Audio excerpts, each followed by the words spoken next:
நம்ம எள்ளு புண்ணாக்கு எப்படி பண்ணுறதுன்னு தான் பார்க்க போகிறோம். எள்ளு புண்ணாக்கு என்றால் எல்லை புண்ணாக்குங்கள் என்று அர்த்தம்.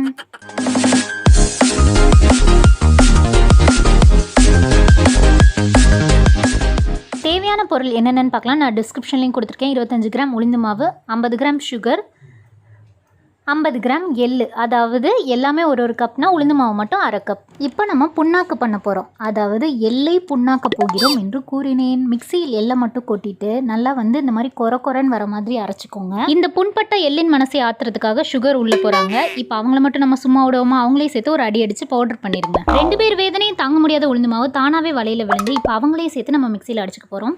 மிக்சியில் அடித்து கொடுமைப்படுத்தினா மட்டும் நம்ம மனசு ஆறிடுமா? அதனால இந்த மாதிரி கொதிக்கிற தண்ணியை ஒரு கரண்டியில் அள்ளி சும்மா 1 ஸ்பூன் ரொம்ப கம்மியாக ஊற்றுங்க. ஊற்றிட்டு திரும்ப மிக்சியில் போட்டு அடிக்க போகிறோம்.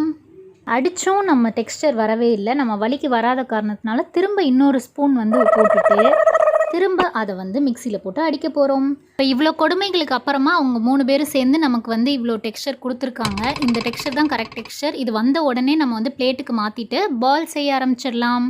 இதில் ஹாட் வாட்டர் கண்டிப்பாக சேர்க்கணும்னு இல்லை. இது முழுக்க நீங்கள் சூஸ் பண்ணுற எல்லை பொறுத்து தான். எப்படி சின்ன பிள்ளைங்க நம்ம பேச்சை கேட்க மாட்டாங்களோ அதே மாதிரி பிஞ்சு எல்லாம் அவ்வளோ சீக்கிரம் உங்களுக்கு டெக்ஸ்சர் கொடுத்துறாது. ஸோ நம்ம ஹாட் வாட்டர் ஒரு ஸ்பூனாக ஆட் பண்ணி மிக்சியில் கிரைண்ட் பண்ணால் தான் உங்களுக்கு அந்த டெக்ஸ்சர் வரும். இதே முத்தின எல்லாம் சூஸ் பண்ணிட்டீங்க அப்படின்னா உங்களுக்கு அந்த ஸ்டெப்பே தேவையில்லை. அதுக்கு முன்னாடியே உங்களுக்கு அந்த டெக்ஸ்சர் கிடச்சிரும். ஸோ எப்படியோ எள்ளு புண்ணாக்கு செஞ்சாச்சு. இது ரொம்ப ஹெல்த்தியான ஸ்நாக். கண்டிப்பாக ட்ரை பண்ணி பாருங்கள். அருமையாக இருக்குது. நீங்களும் ட்ரை பண்ணி பாருங்கள். கண்டிப்பாக வீட்டில் செஞ்சு பார்த்துட்டு எப்படி இருக்குன்னு சொல்லுங்கள். இந்த வீடியோ உங்களுக்கு பிடிச்சிருக்கு அப்படின்னா லைக் பண்ணுங்கள், ஷேர் பண்ணுங்கள், கமெண்ட் பண்ணுங்கள் அண்ட் மறக்காமல் சப்ஸ்கிரைப் பண்ணுங்கள்.